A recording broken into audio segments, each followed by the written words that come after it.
Yoann Gauthier, entrepreneur, Énergia, leadership et coaching depuis 2016. Tu es fondateur et guide principal. Tu comptes plus de 46 000 heures depuis 25 ans en accompagnement de coaching, service, mentorat. Né à Montréal, tu as 55 ans, c'est ton anniversaire aujourd'hui. Bonne fête! Merci. Le 22 mai.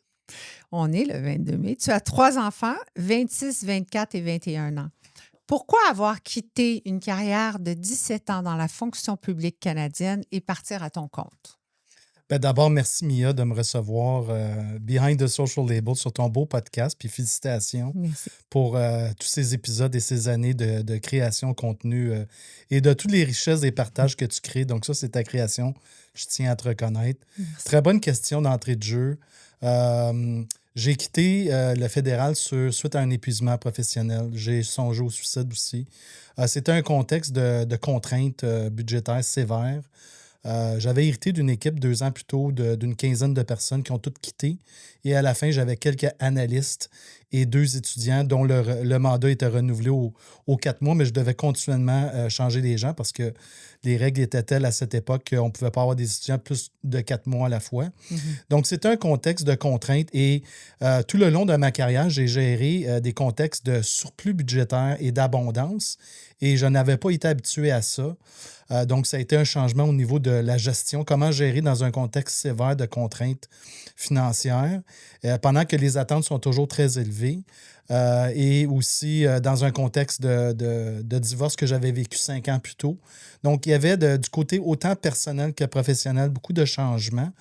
Puis l'être humain, notre principal défi, c'est de gérer le changement au quotidien. Ouais. Et je n'avais pas, en toute humilité, les outils et la posture là, pour bien gérer tout ça et bien me gérer autant mes émotions, mon stress et tout.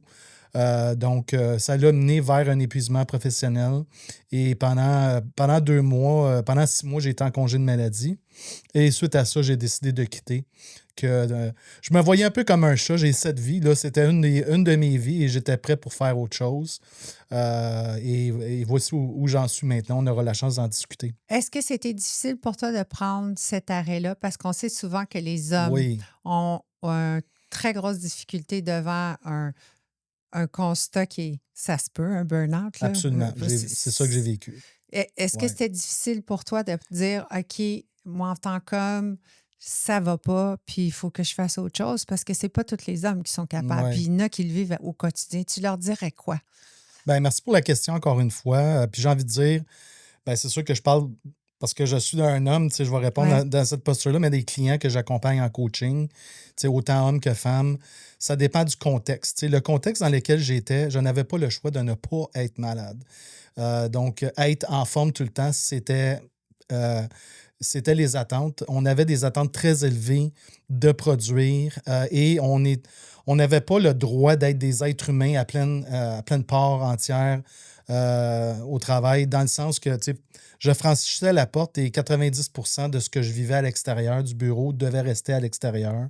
L'accent était beaucoup sur la productivité dans un contexte de ressources limitées et les attentes étaient très élevées. Donc, s'accorder le droit d'être vulnérable, s'accorder le droit d'être fatigué, de ne pas être à son meilleur dans une journée. Bien que je le vivais, je ne m'accordais pas le droit au travail, mais je dirais que ce qui était le plus dommageable, c'est que cette posture-là, je l'avais partout. Mhm. Donc, quand je quittais le travail, j'étais encore dans une posture de super-homme, j'ai envie de dire, et je n'étais pas en contact avec mes émotions. J'étais coupé de mon senti et j'étais beaucoup dans ma tête parce que je n'avais pas le choix. Donc, comme homme, j'ai envie de dire, au fil des ans, j'ai beaucoup changé. C'est drôle parce que c'est ça que tu enseignes aujourd'hui. Oui. Je pense qu'on enseigne le chemin qu'on a marché en toute C'est vrai. modestie. Puis on est bien placé parce qu'on a passé par là. Dans mon cas, ça a été un chemin de liberté et d'ascension que j'enseigne. Mais sur ce chemin-là, il y a des détours qu'on fait. Puis souvent, les détours, on a la prétention de dire ces détours-là sont inutiles, c'est une perte de temps, d'énergie et tout. En fait, tout ce que j'ai vécu en lien avec cet épuisement-là m'a éloigné de qui je suis. Et m'éloigner de bien placer mes besoins, les nommer, mes limites, puis bien me gérer. Donc, j'étais en perte d'équilibre sévère et j'étais rendu alcoolique. C'était ma soupape. Tu sais, j'arrivais à la maison et je buvais régulièrement. Tu sais, je pourrais dire que pendant un certain temps, c'était une bouteille par jour, pour vrai. J'étais totalement détaché de mes émotions et c'était une fuite. Donc, j'avais adopté la fuite physique, mentale, émotionnelle De pour plus se sentir. de m'engourdir. J'avais besoin de m'engourdir tellement je souffrais.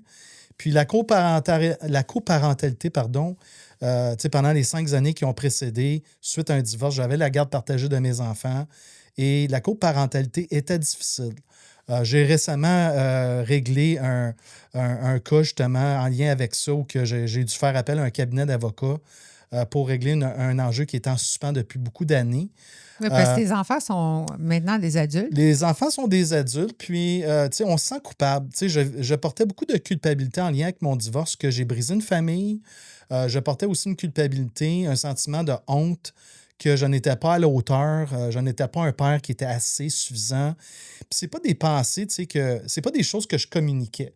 Mais à l'intérieur de moi, j'étouffais ce vide-là. Et j'ai beaucoup acheté la paix au fil des ans. En disant que la mère, c'était une mère qui était très bonne pour nos enfants, puis c'est le cas de le dire. On avait 2 façons très différentes d'élever les enfants, mais ce que ça a fait, c'est que je me suis beaucoup trahi au fil des ans. Je vivais des choses. La trahison, c'est aussi simple que on a des pensées, on a un senti, mais on ne le communique pas, on ne l'exprime pas. Donc, concrètement, ce que je dis à mes clients aujourd'hui, c'est que les bottines ne suivent pas les babines.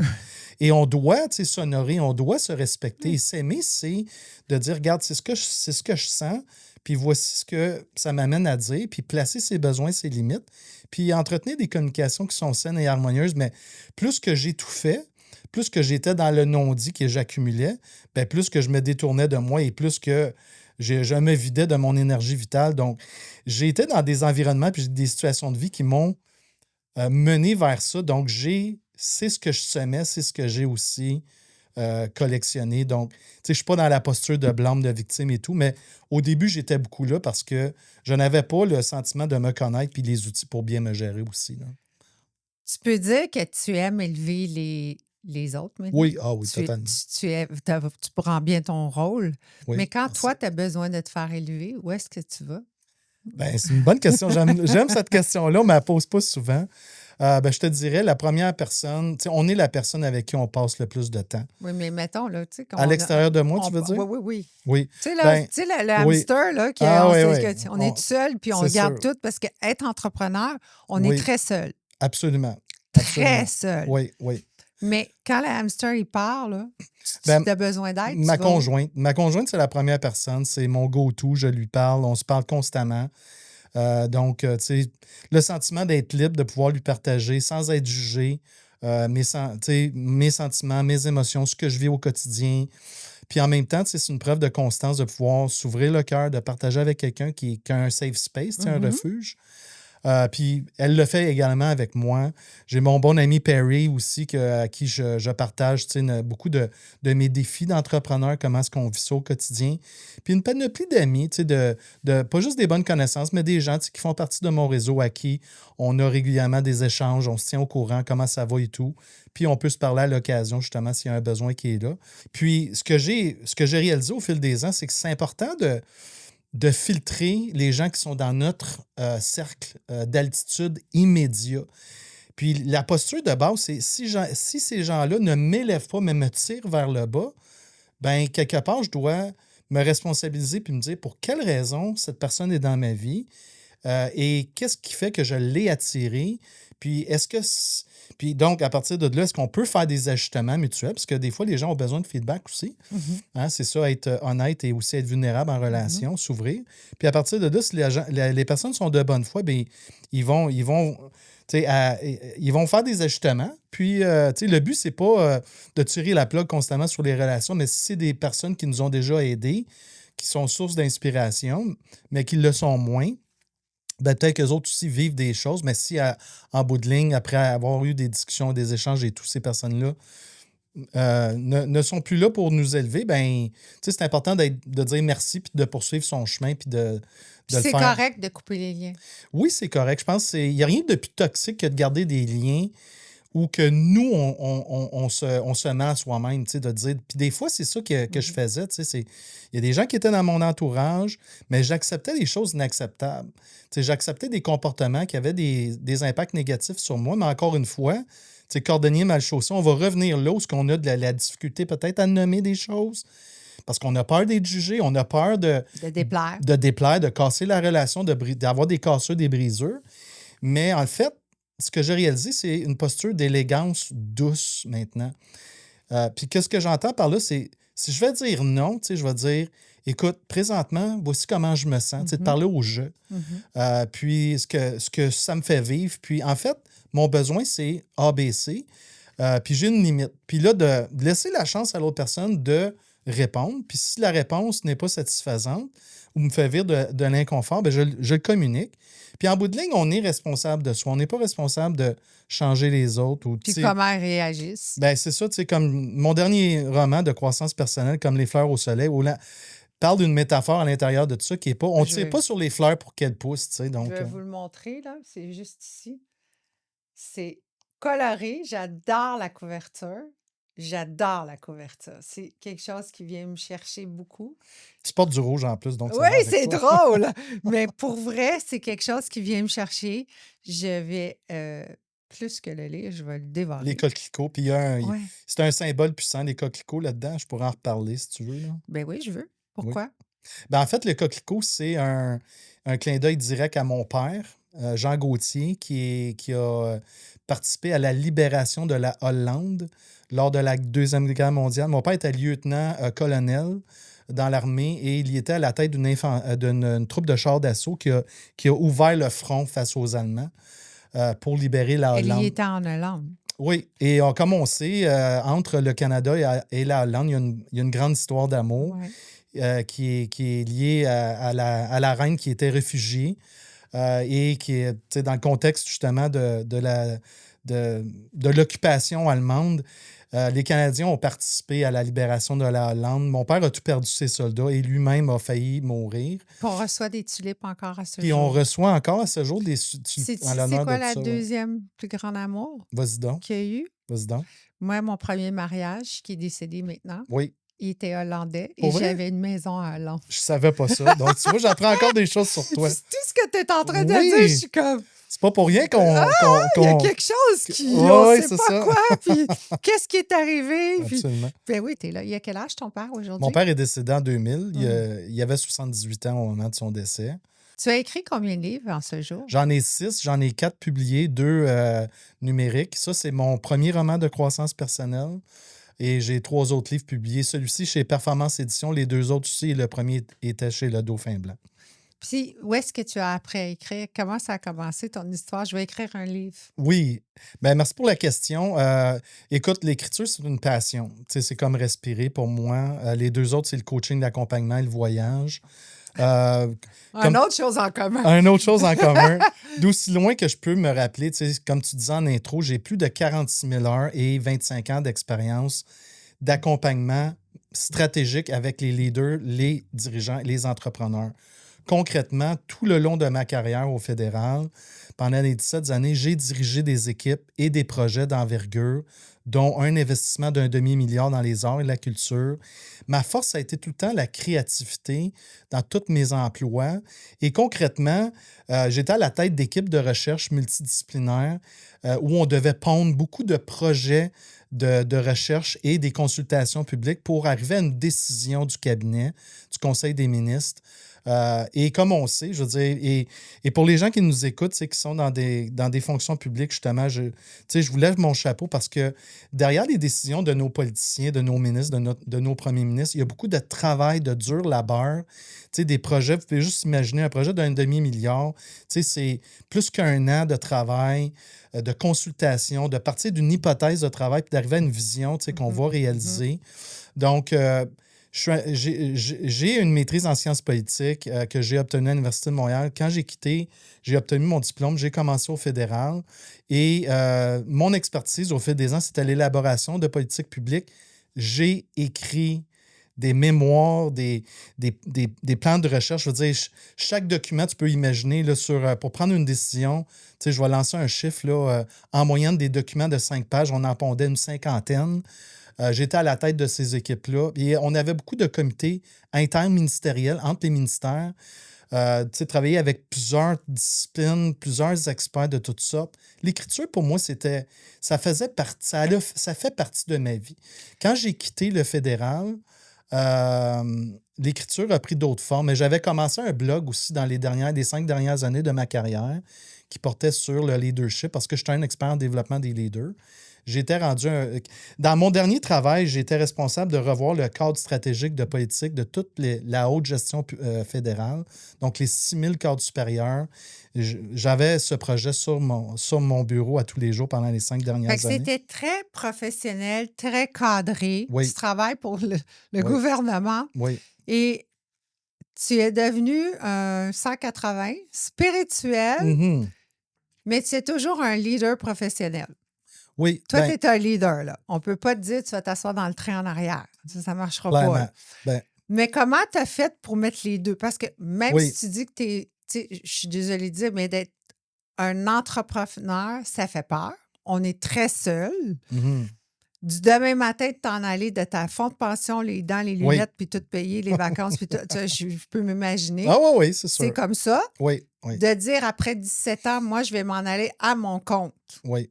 Ça ne s'est pas fait du jour au lendemain. Il y a eu une période de transition. Il y a un moment donné que tu as pris 6 mois. Oui. Mais en même temps, j'ai envie de te dire, lorsque j'ai quitté le fédéral, ce que je connaissais, c'était une douleur. Et j'étais tanné de souffrir. Et je m'étais vidé de mon énergie vitale. Pour moi, j'avais eu le temps, pendant ces 6 mois-là de congé de maladie, de faire le tour de la question puis de me dire qu'est-ce que je veux faire. Qu'est-ce que je veux faire à tous les jours quand je me lève? Quel est le but de ma vie? Tu sais, j'étais rendu dans des questions comme ça. Oui, mais attends un peu. T'as une minute, là. C'est pas tout le monde qui se pose des questions quand ils sont habitués de se faire dire tu mets ta boîte à lunch sur le côté gauche. Ton stationnement, c'est le même sûr. depuis 17 ans. Tu as appris cela de où? Tous tes apprentissages sur l'humain, puis Ouais. d'être rendu là à te poser des questions, c'est pas venu tout seul. Là. Non, c'est sûr. Ben, je te dirais, j'ai toujours été curieux. Tu sais, je pense que derrière les questions qu'on se pose, il y a une curiosité, il y a un désir d'aller au bout de ces réflexions-là. Mais en même temps, quand tu frappes le fond du baril, parce que c'est ça qui est arrivé, tu sais, je veux dire, la dernière journée, j'étais au travail, je pensais que je faisais une crise cardiaque pour vrai. J'étais à mon bureau, j'avais une réunion. Puis j'ai une de mes collègues qui est venue me voir, elle me dit Johan, on a une rencontre, viens-t'en. Mais je ne pouvais pas bouger. J'étais figé. Mon corps, qui avait supporté la souffrance, a décidé ce matin-là de ne plus bouger. Fait que pendant 15 minutes, j'étais figé. Puis j'ai beaucoup de personnes qui sont venues me voir en me disant OK, puisque j'étais farceur de nature, je le suis encore. Là. Mais l'humour, dans le temps, c'était une fuite, là, puis maintenant. Mais là, tu sais, la réalité, c'est que j'étais pris dans mon corps et je paniquais. Et donc, ce que je suis en train de te dire, c'est quand on frappe le fond du baril, parce que, tu sais, puis j'encourage les gens qui nous écoutent, tu sais, de ne pas attendre, tu sais, d'être rendu là pour faire des changements, tu sais. Ça, c'est une chose que j'ai pas fait. Tu sais, je veux juste quand même le dire, là, parce que j'ai songé au suicide, tu sais. J'ai accroché à la corde, puis même mes enfants le savent pas, tu sais. C'est des choses que je dis de plus en plus que je le nomme, mais j'avais accroché à la corde dans le garage, là, j'étais prêt. Tu sais, j'étais en train de planifier. T'avais quel âge? J'avais à ce moment-là 45 ans. C'est v'là 10 ans de ça. Puis pourquoi tu avais décidé ce geste-là si. J'en pouvais plus. J'étais tellement pris dans un engrenage de noirceur, dans le brouillard total, une perte de sens complète du sens de ma vie. Écoute, à toutes les fois que j'allais au travail, excuse l'expression, j'allais à la chiotte, je vidais mes tripes pendant 10 minutes, 15 minutes, puis après ça, j'allais m'asseoir à mon bureau.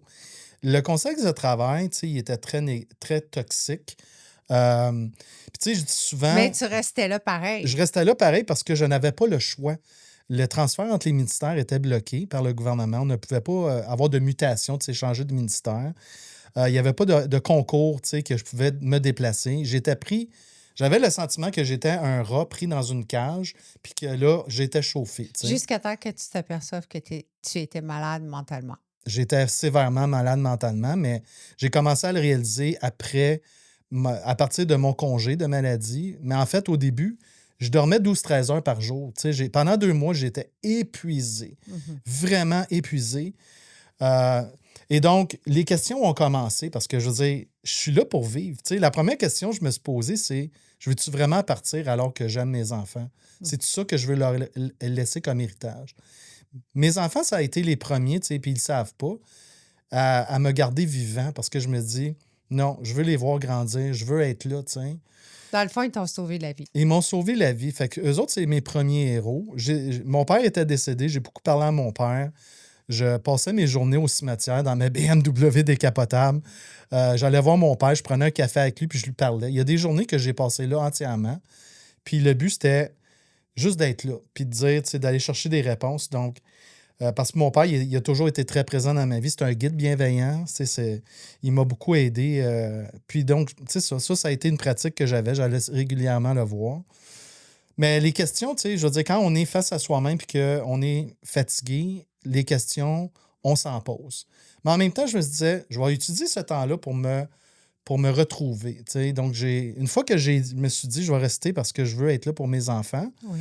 puis que ma mère était toujours vivante, tu sais, puis en même temps, je lui disais pas tout parce que je voulais la préserver. Donc, il y avait des non-dits. J'ai commencé à consulter d'autres thérapeutes parce que celui que j'avais qui était dans le programme d'aide aux employés, bref, je suis allé à une rencontre, il m'a dit, Johan, tu sais, perds pas ton temps avec moi, il faut que tu sois productif. Donc, j'avais pas la chance, tu sais, de m'exprimer, puis je trouvais ça injuste. Donc, tu sais, c'est une combinaison de toutes sortes de choses, mais j'avais le sentiment qu'après 17 ans, honnêtement, parce que j'ai toujours été un entrepreneur. Tu sais, j'ai toujours été. On venait me chercher pour commencer un projet, pour aller jusqu'à une décision. Ouais. Tu sais, c'est tout le temps ça que j'ai fait dans mes jobs. Mais Puis là, c'est plus humain maintenant. Tu sais, c'est moins, Oui, oui. c'est moins corporate. C'est ça. Tu sais, je veux dire, j'ai quand même beaucoup de clients qui sont dans le domaine corporate, Tu mais aimes ça? Moi, ça me oui, dérange. ça- Ouais, pour vrai, là, je veux te le ben dire. moi, j'aime l'être humain, peu importe Moi, je où, là, pense mais... que il y en a tellement au Québec en ce moment, des coachs, des gens qui vont t'aider à monter, t'élever dans ta carrière, dans ton. Mais Ouais. l'humain, vous en faites quoi? Il n'y a pas beaucoup de coachs là, qui parlent de l'humain, là. Hmm. C'est vrai ou pas? Au Québec, en tout cas, Ben, sur le plancher québécois, là. oui. Où est-ce qu'on parle francophone? Je suis désolée, toutes les masterclass, toutes les conférences, c'est toujours sur l'entrepreneuriat. Ouais. Personne parle de l'humain. C'est-tu parce Hmm. que c'est trop...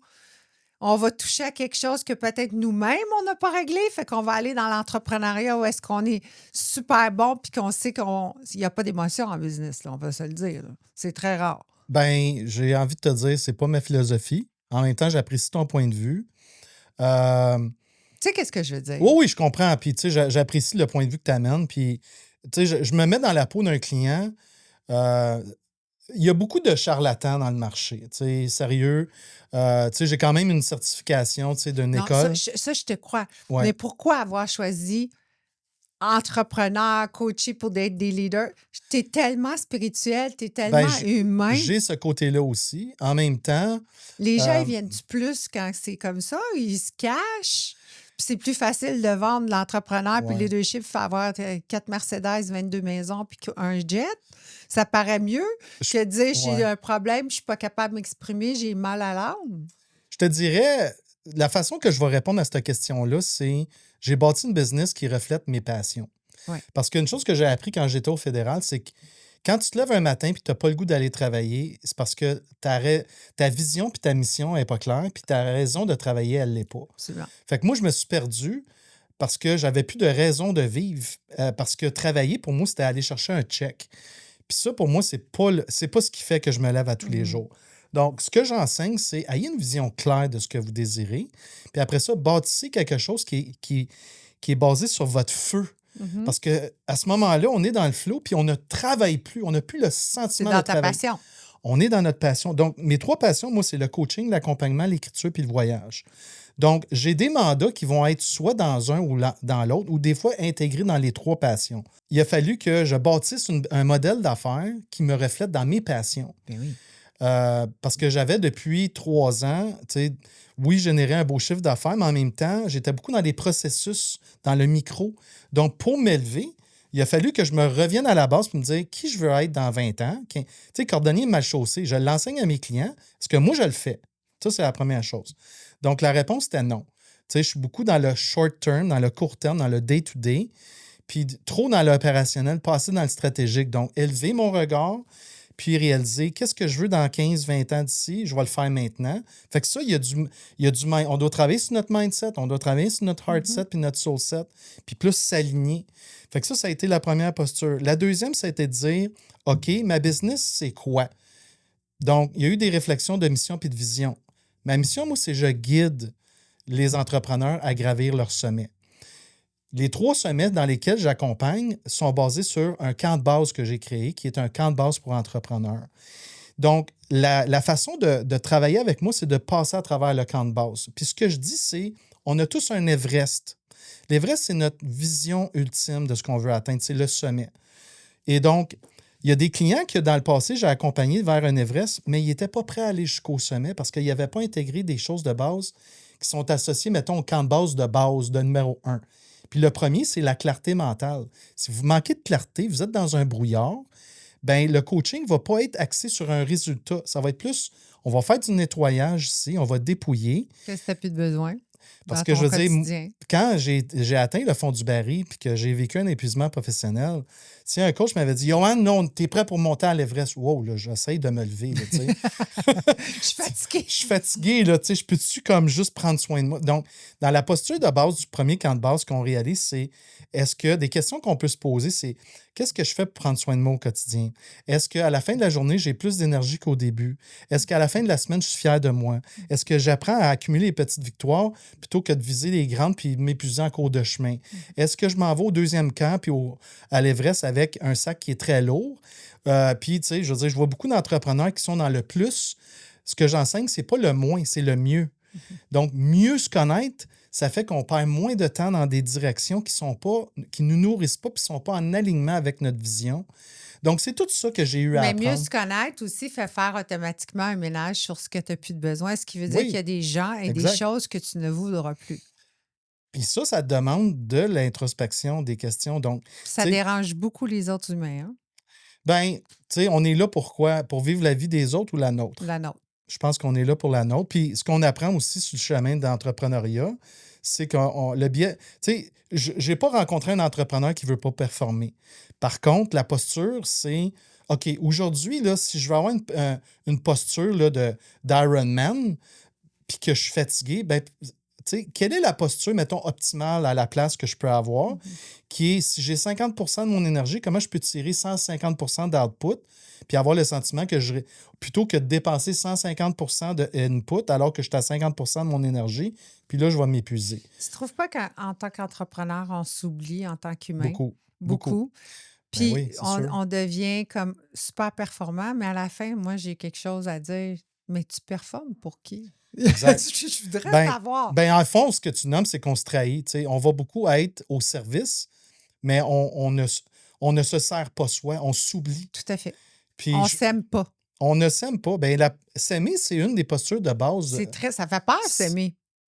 Devant les autres, de s'aimer, Ça dépend de la manière puis de la façon, mais je pense que quand c'est bien intentionné, c'est ça essentiel. fait très peur de montrer aux autres que Je tu l'assume. t'aimes. Je Je l'assume. te jure. Parce Je que, l'assume. il se prend pour un autre, il se prend pour un autre, puis qu'est-ce qu'il dit là? Ouais, Il y a beaucoup d'ego. je t'entends. Puis quand tu as de l'ego, ouais. tu n'avances nulle part dans la vie. Puis à un moment donné, moi j'appelle ça des ragots. Puis quand j'étais au gouvernement, je l'appelais ça du small p politics, tu sais, des discours de politique qui sont juste de la nuisance puis de la médisance. Personnellement, je ne mets plus mon focus là. Puis aussi, ce que j'enseigne, c'est si les gens radotent sur vous, c'est peut-être parce que vous dérangez et vous faites quelque chose qui est remarqué. T'es tellement bon. Il faut qu'il parle de toi. Ben, Écoute, il en fait que parle parce que ben ouais. puis on n'a même pas... T'as pas besoin de rien faire. Si t'es C'est bon, ça. l'univers va te le dire. Absolument. T'as pas besoin de rien faire. Tu déranges tellement qu'il n'y a plus personne qui te parle. T'es comme dans ton monde. Puis, quelque part, les bonnes personnes avec qui notre message, puis notre brand, puis notre posture résonne, ils vont nous voir en disant « Wow, C'est ça que je veux. Mhm. Puis ils vont venir vers nous, puis on va les accompagner. Puis les gens qui... on est un effet miroir. Fait que Oui. les gens qui ne sont pas là puis qui nous jalousent, ils vont nous juger. Mais pourquoi qu'ils ne font pas juste nous le dire? Ben, je pense qu'il y a un petit peu de Je t'aime lâcheté pas là-dedans. parce que Il y a de la tu sais quoi, lâcheté. tu me déranges parce que je ne suis pas rendue à ton niveau. Mais à la limite, C'est quoi ton secret? c'est- Peux-tu m'aider? c'est aussi un reflet de notre société. Tu sais. On est de plus en plus connectés et déconnectés. Mm. Tu sais, les médias sociaux, c'est tellement quand c'est utilisé pour faire des vraies connexions, tu sais, Ouais. je veux dire, c'est ça qu'on fait, toi et moi, en ce moment. Puis on a eu plusieurs discussions avant aujourd'hui. Ben, c'est parce que quelque part, on a un alignement sur on est deux personnes vraies, on est dans l'authenticité, M'en dérange. puis je l'assume, tu sais. Puis en même temps, Moi, la c'est- déconnexion, c'est que c'est facile de critiquer. Je veux dire, on ouvre notre cellulaire, on va aller sur Facebook, on va avoir des ragots. Mais en même temps, ça, c'est facile. C'est bien plus facile de critiquer une autre personne que de travailler sur soi. Ah oui.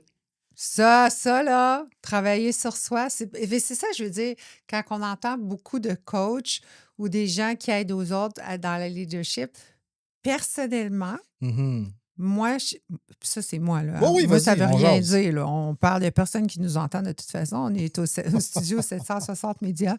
C'est KVL FM. Il n'y a personne qui nous écoute. Ouais. Donc, on peut dire ce qu'on veut. Moi, quand je te vois et je t'écoute et je t'entends, tu me fais beaucoup plus penser à quelqu'un qui va aider à élever l'humain, Ben oui. s'aimer, qu'être un leader de dire comment faire business. Oui, je suis plus dans cette posture-là parce que, dans le fond, ce que j'enseigne, c'est que le résultat qui est un Everest, Oui, puis tu sais, on se challenge comme être humain, on se challenge comme entrepreneur, on veut atteindre des résultats, tu sais, je connais pas un entrepreneur qui veut pas se surpasser puis qui veut pas se dépasser. Mais en même temps, si on le fait au détriment de notre posture interne, Mhm. donc ce que je dis, c'est la phrase d'accroche que j'utilise tout le temps, c'est vous voulez gravir un Everest, faites compléter le chemin inverse. Parce que dans notre société, on a beaucoup d'exemples, tu sais, de personnes qui obtiennent des résultats, puis des entrepreneurs qui sont successful. Mais quand on gratte, ce qu'on réalise, c'est qu'ils ont des conflits. Ils reviennent à la maison à 9 h le soir, ils ignorent leurs enfants, nourrissent Leur pas femme, leurs femmes aussi, tu sais, je veux dire. ils se font Puis- des nouvelles amies ailleurs. Ils sont des nouvelles amies ailleurs. Tu sais, j'écoutais un documentaire là-dessus sur Brett Favre On hier, n'en justement. parlera pas fort. Pas pour dire allô Brett là, qui nous écoute. Mais mon point, c'est que vous voulez des résultats, mais le plus grand résultat, la plus grande richesse, c'est l'amour qu'on cultive en Tout à nous fait. et autour de nous. Tout à fait. C'est ça pour moi. Mais ça, je l'ai appris parce que j'ai été à un cadre supérieur qu'il y avait 3 adjointes qui étaient difficiles à gérer. Quand un employé ouvrait ma porte en acajou, c'était comme, qu'est-ce que tu fais là? Tu sais, j'ai été très arrogant. J'ai une période de ma vie, là, tu voulais pas être en entour de moi à moins d'avoir une discussion qu'on devait avoir. J'étais beaucoup dans l'utilité et j'utilisais les gens. Je suis très clair là-dessus. J'en ai parlé dans mon premier livre. Mais en même temps, quand que je me regarde dans mon plan karmique, puis qu'est-ce que je suis venu ici faire, je suis pas fier de ça. Mais veux il dire, fallait que tu passes par là. j'ai fait, mais tu sais, je souffrais, je cachais ma souffrance, puis je faisais souffrir les Oui, autres. mais il fallait que tu passes par là pour être C'était- l'humain que tu es aujourd'hui. Ben, Puis le absolument. le bout du voyage, là, oui, je vais entendre. oui. Vous partez où? Vous allez Donc, où? les Faites quoi? les accompagnements dans le fond, pour moi, le voyage, c'est une expérience en présentiel qui reflète un accompagnement sur plusieurs mois. Tu sais, je vais te donner un exemple concret. Un entrepreneur vient vers moi, a 3 ans, un des 3 enjeux suivants. Le premier, c'est que j'enseigne, c'est souvent, on se fait enseigner comme entrepreneur, on a besoin d'une stratégie de plus, on a besoin d'un plan de plus. Mais ce qu'on réalise, c'est pas ça qu'on a besoin de plus, c'est qu'on a besoin d'être plus nous. Mhm. Le leadership, c'est le levier numéro 1 en entreprise. Puis, dans toute forme d'organisation, c'est responsable de 80 à 90% des résultats. Fait que, souvent, quand un entrepreneur vient vers moi, Yoann, tu sais, je veux avoir telle affaire, je suis comme, OK. Là, je pose des questions plus sur comment ça va, toi? Mais ils Là, n'ont ça, pas eu le c'est- temps de penser à ça. Non. Donc, ça, tout de suite, c'est un indicateur qu'il faut revenir à la base. Donc, je travaille beaucoup le positionnement personnel pour avoir des résultats qui reflètent la personne et le leadership et le type de leadership que la personne porte. Le deuxième, c'est des projets de livres. Donc, souvent, on va faire ça en parallèle. Et si les gens rentrent avec... Explique le projet de livre, parce que ça, c'est nouveau que tu en parles. Oui, C'était le secret mondial.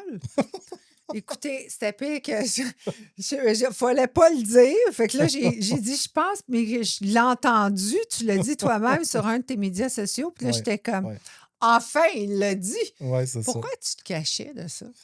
Euh, Pas en- caché, mais tu ouais. voulais pas qu'on dise que tu aidais les gens à mettre en mots sur des feuilles ce qu'ils te disaient. Pourquoi?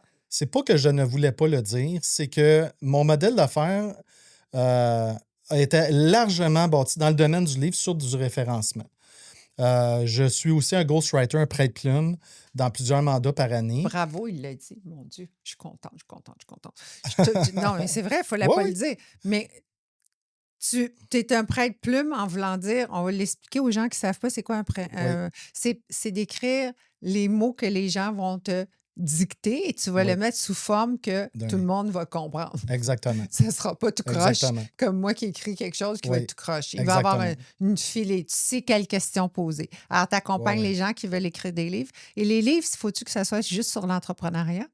Pas du tout. Et au fil des ans, j'ai des gens qui étaient dans la vente, dans l'immobilier, dans le service des finances, dans le mieux-être, la croissance personnelle, des gens de yoga, monsieur, madame, tout le monde qui avait 75 ans aussi, puis qui avait un riche parcours qui voulait écrire ça. Puis, tu sais, à travers tout ça, je me suis repositionné l'année dernière. Je me suis dit, qui je veux vraiment servir? Fait que ça a été à l'intérieur de mon repositionnement, une question que je me suis posée.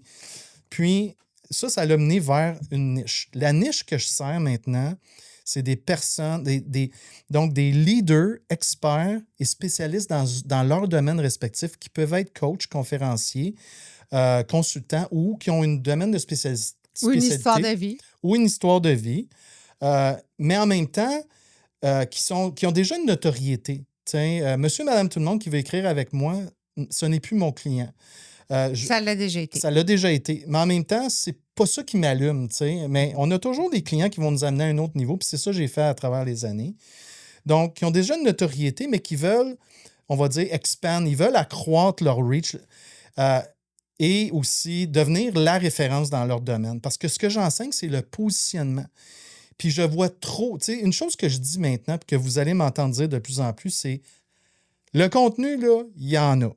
6 millions de blogs sont publiés à travers le monde par jour. 500 heures de vidéos sont téléchargées par minute sur YouTube. Et l'intelligence artificielle nous permet déjà, et au fur et à mesure que l'intelligence artificielle s'améliore, la quantité de contenu, on va en avoir. Ouais. Ce que les gens recherchent, c'est deux choses. Ce qu'on va L'authenticité. vraiment avoir besoin, puis mon brand est basé là-dessus, mon positionnement d'affaires est basé là-dessus, l'authenticité. L'authenticité. Le vecteur numéro 1. Puis l'authenticité, c'est, tu ne vas pas enseigner un chemin que tu n'as pas marché. Ça, c'est la Non. première chose. Non. Fait que, tu sais, si on parle de ton récit de vie, par exemple, ou quelqu'un comme toi, tu sais, qui serait inspiré par toi, puis va dire, je vais écrire un livre, Mia, à m'inspirer. Puis là, je m'assois, puis là, Johan, je veux que tu m'accompagnes. Là, on jase, mais cette personne-là n'a pas marché le chemin. On va toujours enseigner ce qu'on a marché. Point Tout à final. fait. Je suis très d'accord. Puis au cœur de ça, c'est l'authenticité, c'est de dire, puis ce que j'enseigne, c'est, écrivez pas sur vos plaies, écrivez à partir de vos cicatrices, parce que ça, c'est une preuve que vous avez appris quelque chose, que vous avez transformé votre parcours en sagesse. On est dans une ère de sagesse. On n'est pas dans une ère d'information. On est sorti de l'ère d'information. L'information, on croule sur l'information.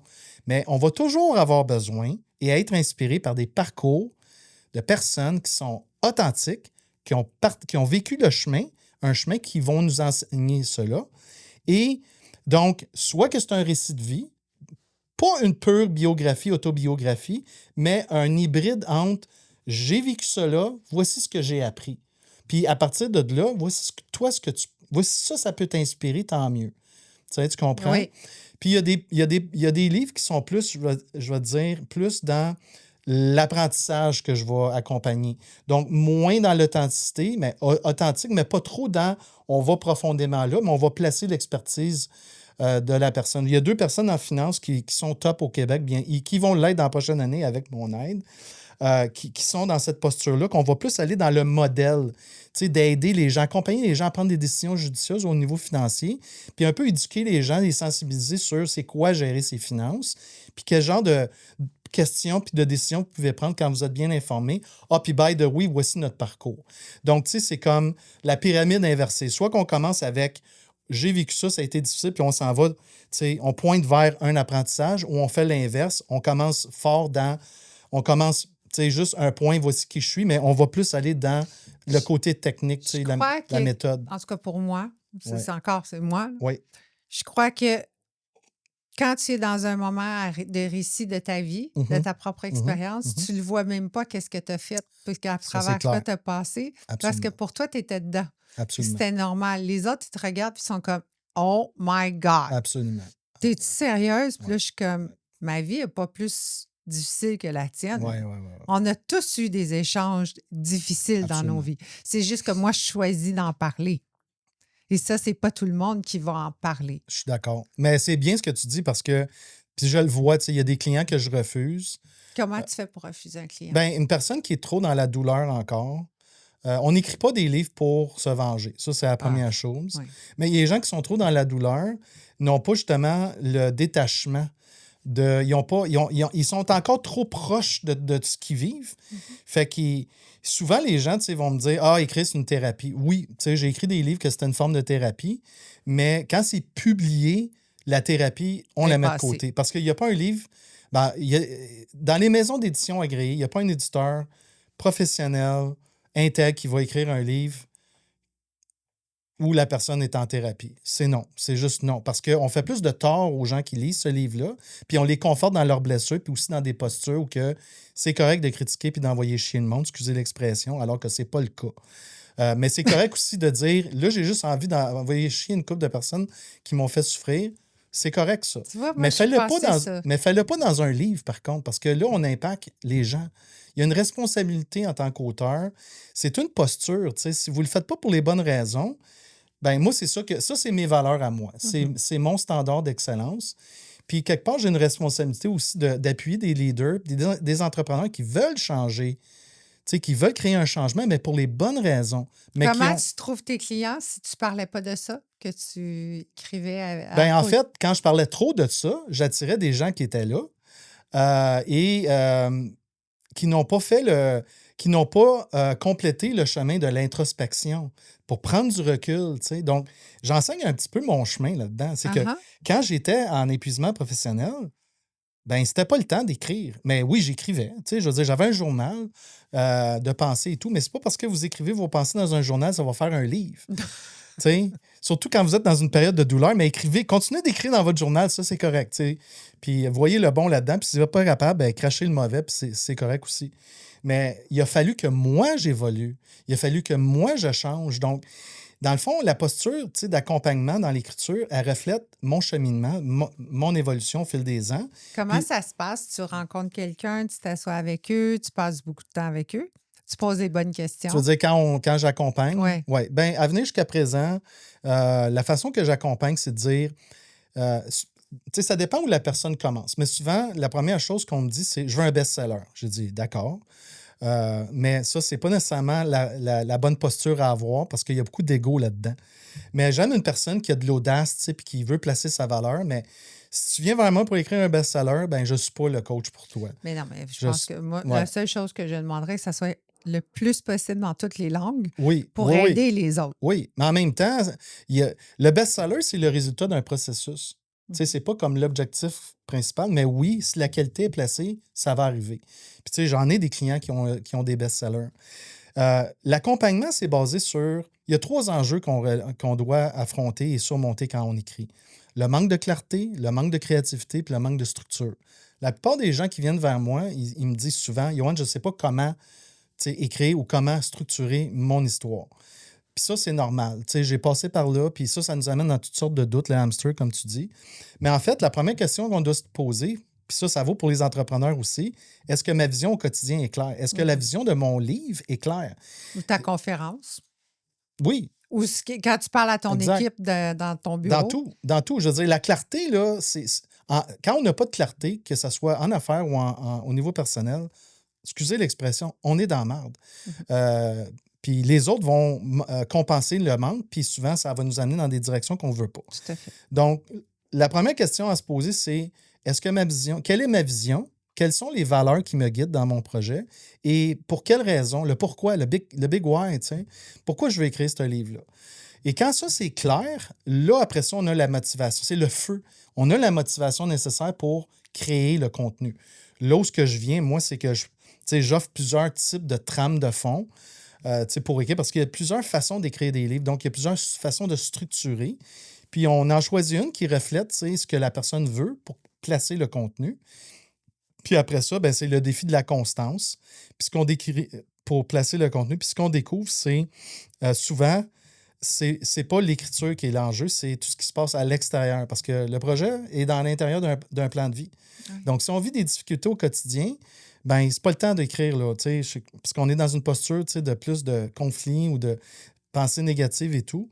Fait que dans l'accompagnement, ce que je fais, c'est là que j'amène mes outils de coach pour dire, regarde, on travaille dans le plaisir d'écrire, mais là, si tu n'as pas de fun, ben, on va placer le pas de fun, on va le sortir, on va sortir le caca. Puis ça fait partie de vivre, tu sais. Puis une fois que ça, c'est nommé, ben là, on est en détachement, puis là, on peut revenir plus dans l'écriture avec du focus, puis placer le contenu, puis avoir du fun. Puis à partir du moment qu'on n'a pas de fun, ben on doit revenir dans des pratiques. Fait qu'il y a un tas de pratiques pour mieux se voir. J'enseigne vraiment la connaissance de soi à travers ce Fait que projet. là, on livre ce qu'on a à dire, Oui. puis toi, tu le structures. Je vais te poser la question qui tout le monde se pose en ce moment. Oui. L'intelligence artificielle, Oui. maintenant, peut écrire des livres en 15 minutes sur ta vie, si tu leur as donné assez de... Oui. Tu n'as pas peur de ça? Non, pas du tout. Je pense que... Merci. Puis je suis content que tu poses la question. Je te dirais, un entrepreneur qui n'utilise pas l'intelligence artificielle aujourd'hui va devenir obsolète dans pas longtemps. Puis il y a bien des jobs qui vont changer. Tu sais, l'intelligence artificielle, pour moi, c'est une révolution. C'est vraiment c'est pas une évolution, c'est une révolution. Bien, la réalité, c'est quand on regarde au cours des 100 dernières années, il y en a eu des révolutions dans le domaine industriel puis dans les différentes sphères de notre société. Puis j'ai envie de dire, juste avoir un cellulaire, c'est encore un gros changement. Puis, tu sais, on peut gérer une business, partir d'une business avec un cellulaire. Donc, l'intelligence artificielle, on ne peut pas ne pas l'utiliser et il y a deux choses que je dis en lien avec ça. La première, c'est la qualité de l'output va refléter la qualité de l'input. Donc, plus qu'on nourrit l'intelligence artificielle avec du contenu qui nous reflète, on peut avoir du contenu qui va être produit, qui va refléter qui on est. Écrire un livre totalement en mode intelligence artificielle, ça se fait. Ça se fait déjà, là. On a juste à sortir d'ici, on va en voir plusieurs. Par contre, ça se sent. Ça se sent au niveau de l'écriture. Puis, en même temps, il y a un shortcut que l'intelligence nous fait faire, c'est qu'on n'a pas besoin de réfléchir. Donc, si on est dans une ère de sagesse, ce que j'ai dit tout à l'heure, ou que, dans le fond, l'invitation prioritaire de l'être humain, c'est penser différemment. Oui.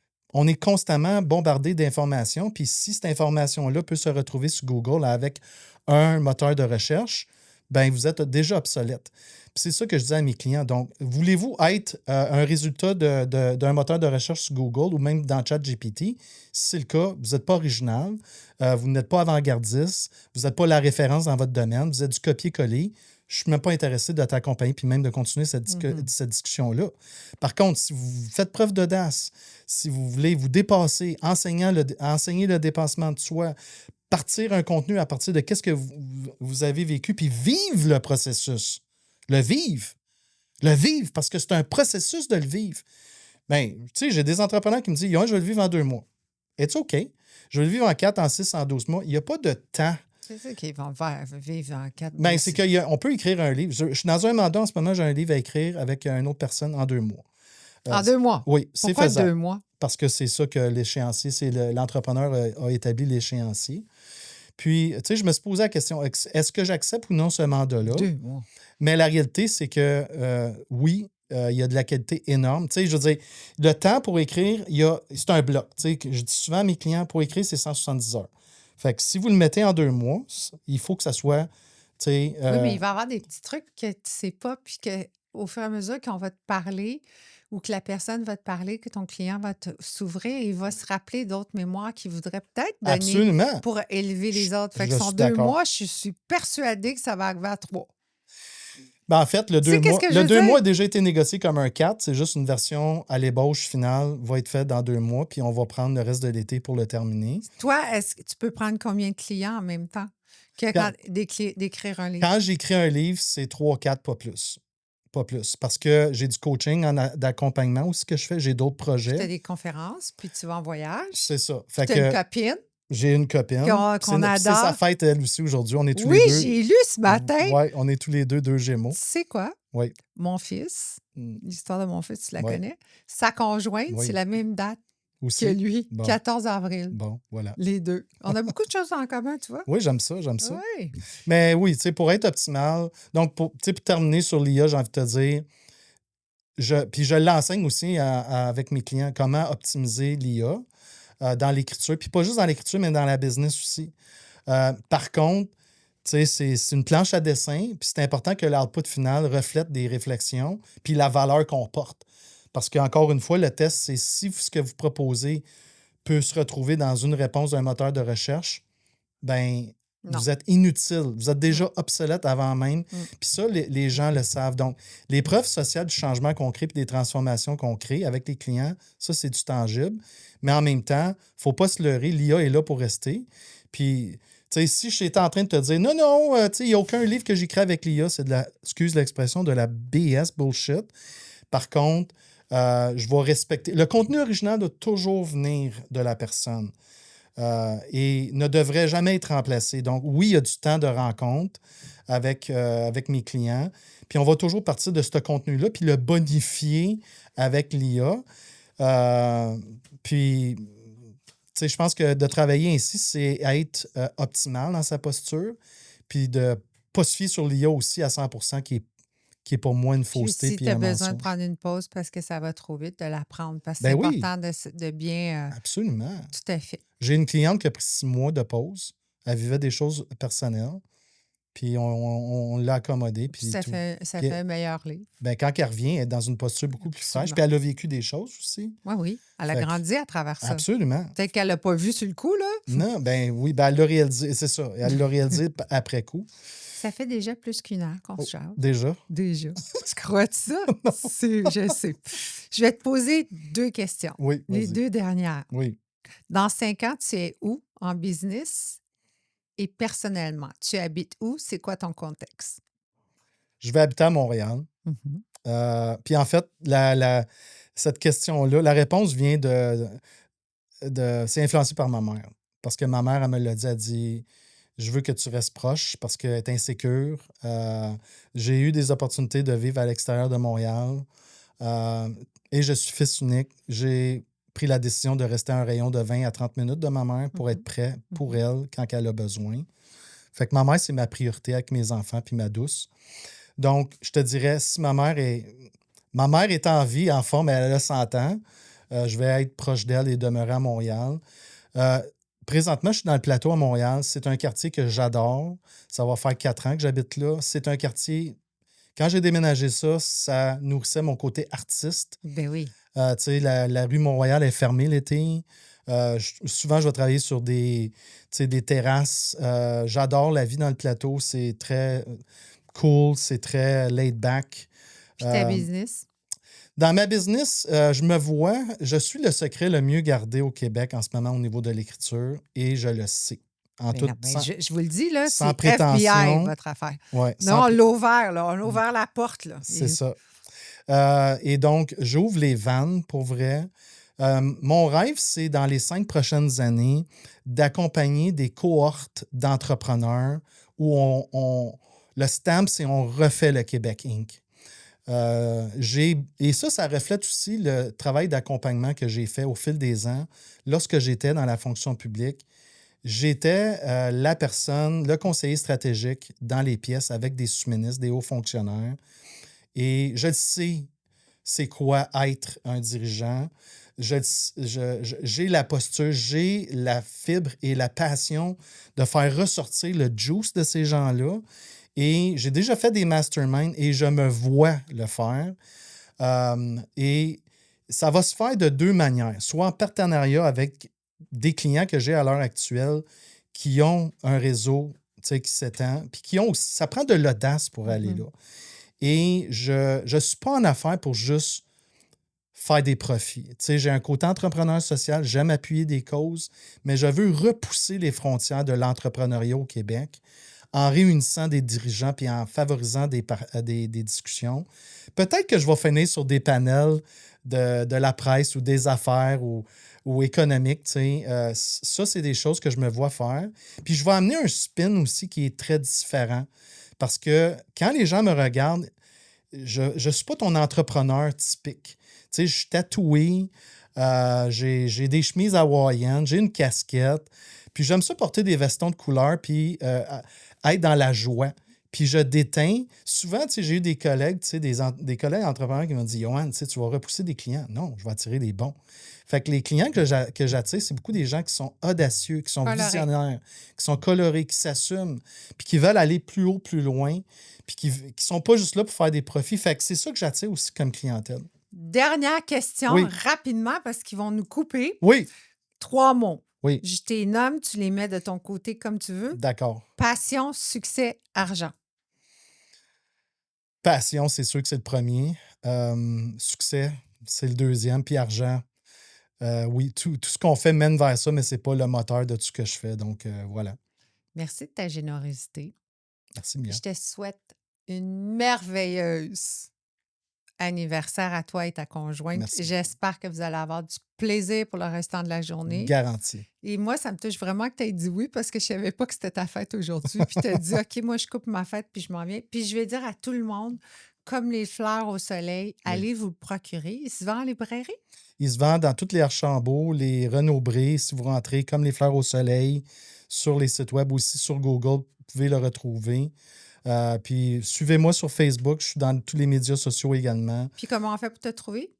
Yoann Gauthier sur Facebook, sur LinkedIn, puis sur Instagram. Donc, avec un JO au début, vous allez me trouver. Je te remercie infiniment. Merci, cher. Merci à Passe toi. une bonne Je journée. t'en prie.